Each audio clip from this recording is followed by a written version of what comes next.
So this morning we start our Repeat the Sounding Joy sermon series, and week one is Prepare in Room, Hope. And you know, for me, when we start Advent, it's a time of expectation, a time of wondering, a time of preparation for Christmas, a time of remembering that Jesus was born and the difference that he made in the world.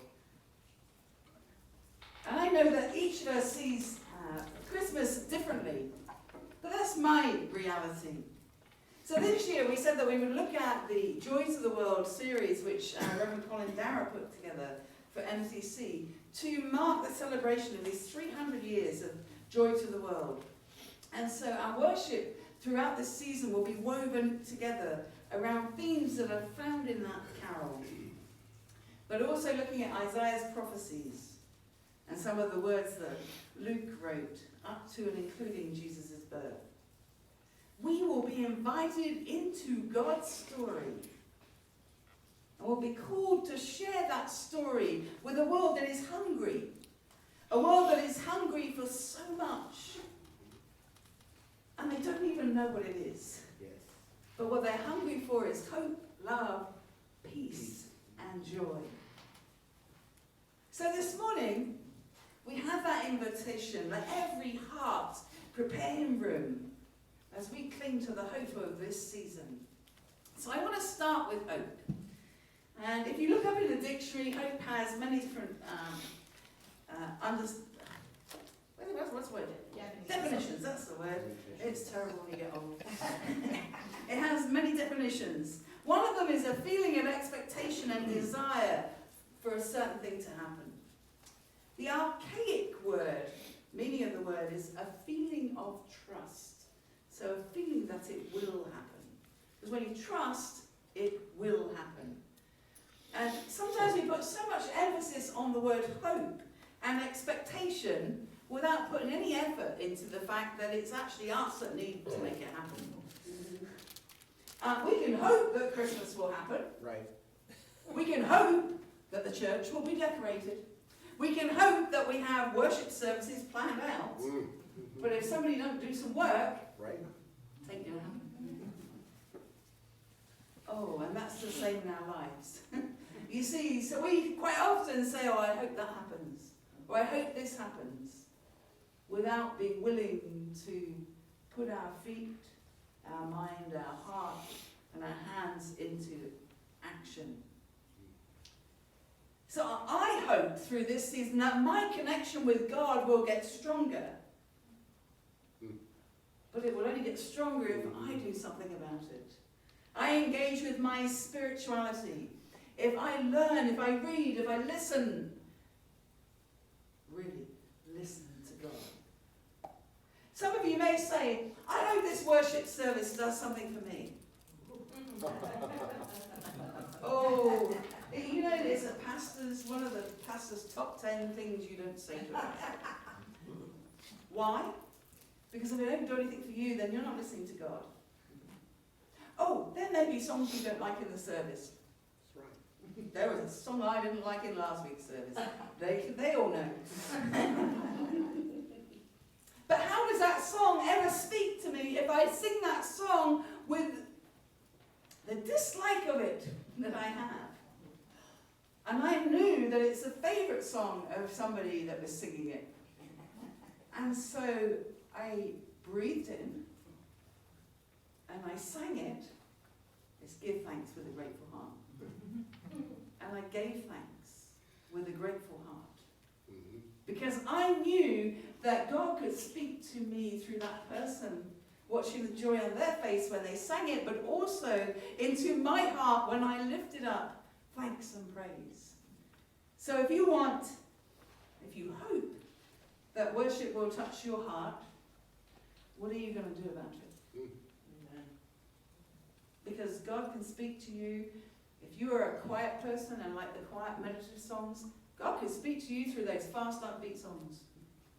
That's right. And if you like those fast upbeat songs, God can speak to you through those slow songs. But you have to let God speak to you. And they'd listen. I read a story this week which I thought was fun. You may or may not. But in 1952, a famous swimmer, Florence Chadwick, attempted to swim from an island to the California coast, 50 kilometers away. Whew. Long distance swimming for her wasn't new. She'd done it plenty of times, and she's the first woman to swim the English Channel in both directions. And that's cold. Trust me, I've done baptisms in there. The water on this day that she was swimming across the California coast was cold, and there was fog. In fact, it was so thick that she could hardly see the safety boats that were nearby. She swam for nearly 15 hours before she asked her to be taken out of the water. She came to know afterwards that she was just 1 kilometre from the shore. She had swam 49 kilometres. And she said, I'm not excusing myself, but if I could have seen the land, I might have made it. It wasn't the cold or the exhaustion that caused her to give up. It was the fog.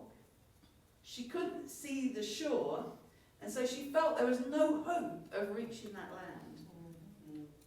2 months later, she tried again, same channel, same distance, but minus the fog. And she set a new speed record. See, a lot of us expect solutions to be dropped on a plate or in our lap. We need other people to make changes to things that we are not willing to make ourselves. And it seems to me that currently we are living in a time that is very similar to when the Bible was written in the time of Isaiah. Divisiveness, or divisiveness if you're American, hatred, confusion, and hope was truly needed. A glimmer of something that could help us get to the next stage that would, please, dear God, look better than what we've got now. Can you imagine them back in that day? They really needed to grasp onto something. And it seems to me that the more I talk to people that we need something now, in this time, in this day. And so our theme of Prepare Him Room, hope, couldn't be at a better time. Our first reading from Isaiah was that passage about God being the judge and how they will beat their swords into plowshares. What a passage it is. Because this is at a time when so much was going on, nobody knew what to believe, who to trust. Oh, fake news. Sound familiar? I'm talking about back then. No different now. Interestingly, I got a concordance out. Those of you that don't know what a concordance is, it's kind of an in-depth look at each passage, and I got one out for Isaiah just to see what it said about this passage. And it said, I kid you not, and you will find the irony in a minute, that Christians at that time were not living as they should. Now those who got the irony of this is way back in Jewish time, and Christianity hadn't even started. So I read this and I was like, I'm sure it was informed by something, but I'm not sure what. But it is true that the people of that day, the Jews, the Gentiles, weren't sure what to believe. They knew that there should not be war, and yet they did everything in their lives to create war. Whether it's mini war in their little home life, or whether it was part of a bigger picture. And I think we're doing a lot of that now. If you read anything, I was on, Jonathan and Nikki came in this morning, and I was on a Facebook group. I was looking at it because it popped up on the news, Red Hats for Gainesville. Red Hats for Gainesville. And it was about Trump supporters in Gainesville and how they'd come out yesterday to the game, and they were on the corner of University and 13th. And what they wrote in their post, or several of the comments on there, was, I'm so glad the fear that I had about standing on that corner didn't come to fruition. Because we are in a world of free speech.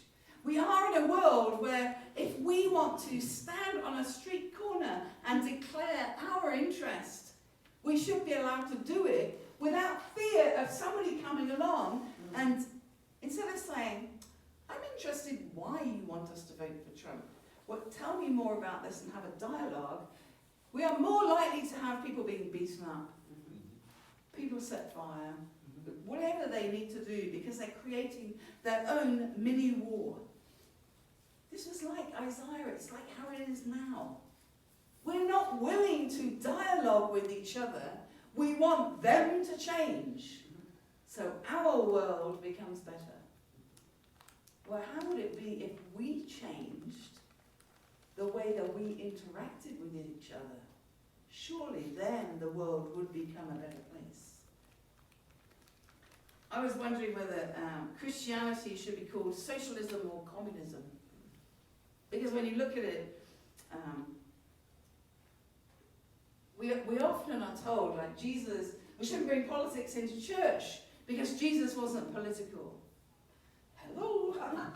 He was the most political person there was. He was about social justice. He was about socialism, where everybody shares equally in everything, so that everybody has what they need to thrive.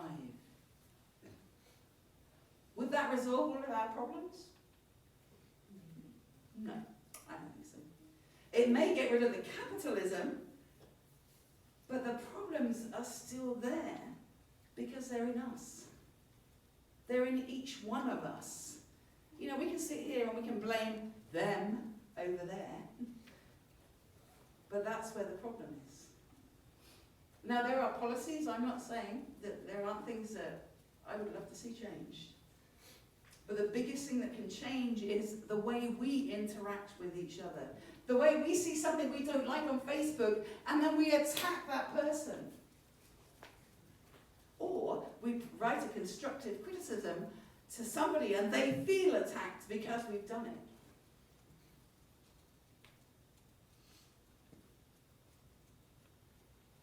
We can have hope that things will change, but they will only change if we change.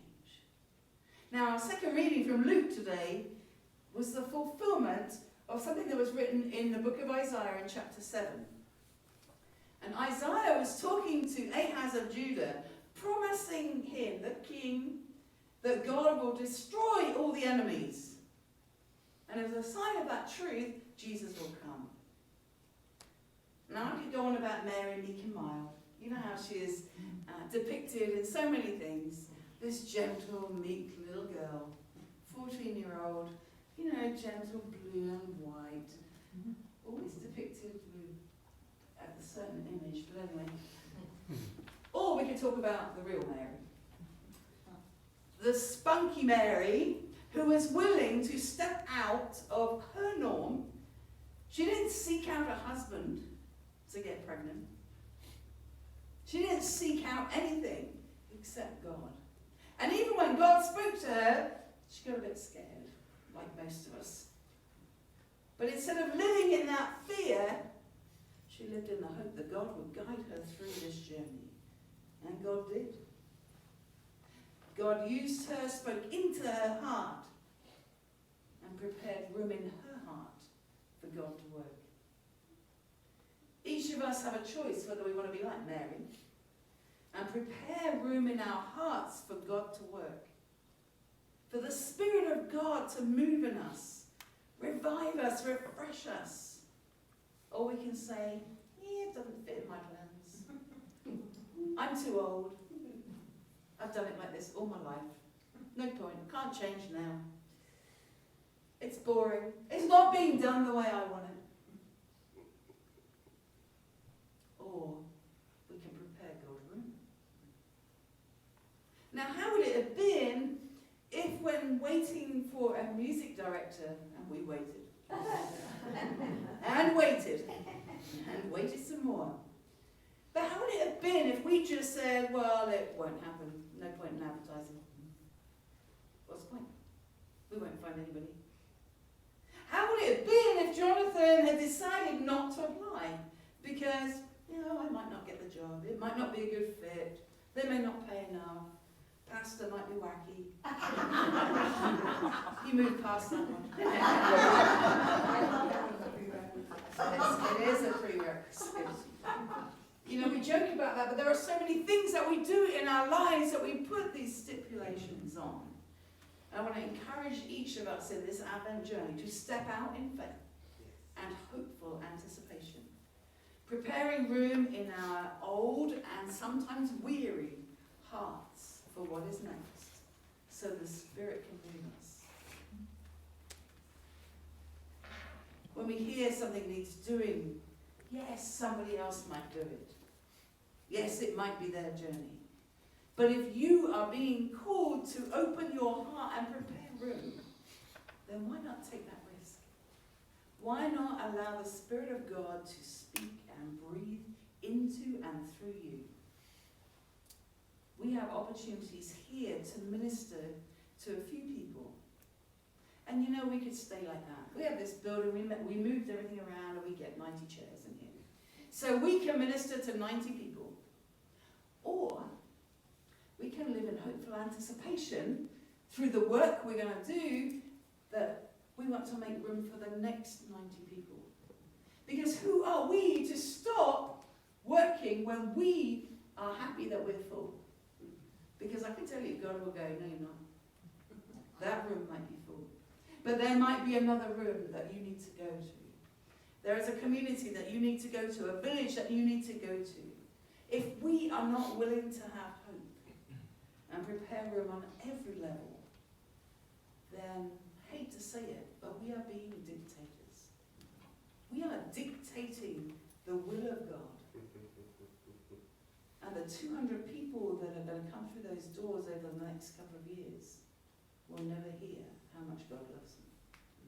Because we decide instead of God. Our HIV and AIDS community are often told they're not worthy. We can be a beacon of hope. Our homeless community are told they are not worthy. We can be that beacon of hope. Will you join me in living a life of hope? Preparing room in you and us so that the Spirit can move through us to exactly where we need to be.